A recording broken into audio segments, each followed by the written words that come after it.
Paano nga ba gumawa ng account dito sa Union Digital Bank? Tara, alamin natin.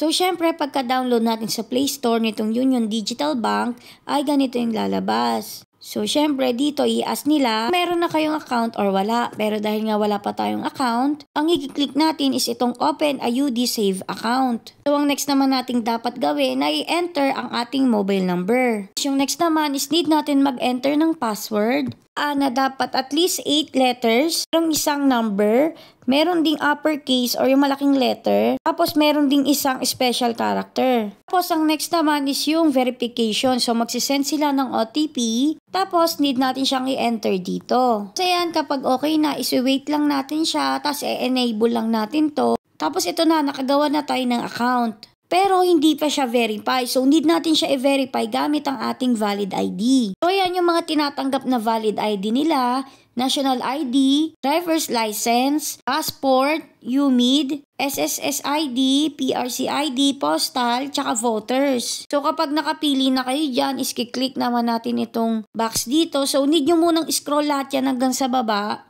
para maklik natin itong box. Tapos ayan, kapag okay na, is-click lang natin itong I accept. Tapos yung next naman dito is yung referral code. So kung meron kayo, pwede nyong ilagay pero wala kasi akong mabibigay sa inyo.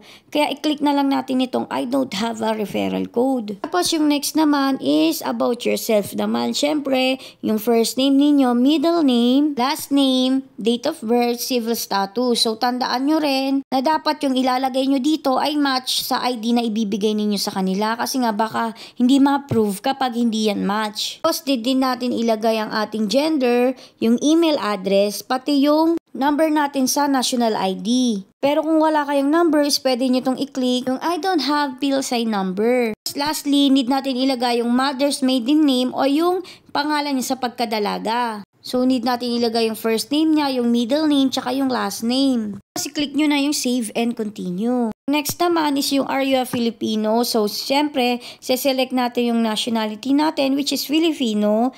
Tapos, ilagay nyo rin yung place of birth ninyo, tsaka yung province. Dito, are you a citizen or resident of a USA? Siyempre, no, dahil nga sa Pilipinas tayo lumaki. Tapos, kapag okay na, is click na natin itong save and continue. Next naman is yung saan nga nakatira. Need natin ilagay dito yung present address natin. Kaya kung saan country, kung anong region, kung anong province, at anong city, pati zip code. Kung di nyo alam yung zip code ninyo, is pwede nyo i-search sa Google yan. Tapos yung barangay, tsaka street name. So dito sa permanent address, kung same lang din naman sila ng present address ninyo, is click nyo lang yung box dito. Pero kung magkaiba sila, syempre dapat lagyan nyo rin to ng mga hinihingi nila. Tapos ayan, kapag okay na, is-click lang natin itong save and continue. So ang next naman is yung work natin or occupation. So dito ang nilagay ko lang is non-employed kasi nga syempre wala naman akong trabaho talaga. At homemaker. Itong name of employer tsaka province dahil nga wala naman akong trabaho ay hindi ko na yan lalagyan. Pero dapat lagyan nyo itong SSS number tsaka yung TIN number. Mas maganda kasi kung meron talaga. Pero kung wala talaga is pwede nyo naman i-click itong mga box na I do not have SSS number tsaka I do not have TIN number. So yung next naman is yung source of income. Siyempre ilalagay nyo dito kung ano yung source of income ninyo. Marami kayong pagpipilian dito. So, ayan, may mga choices na business, donation, inheritance, pension, personal savings, salary, at others. Dito naman sa account purposes, pipili lang din kayo ng kung anong gusto nyong purpose, kung bakit nga kayo nag-open ng account.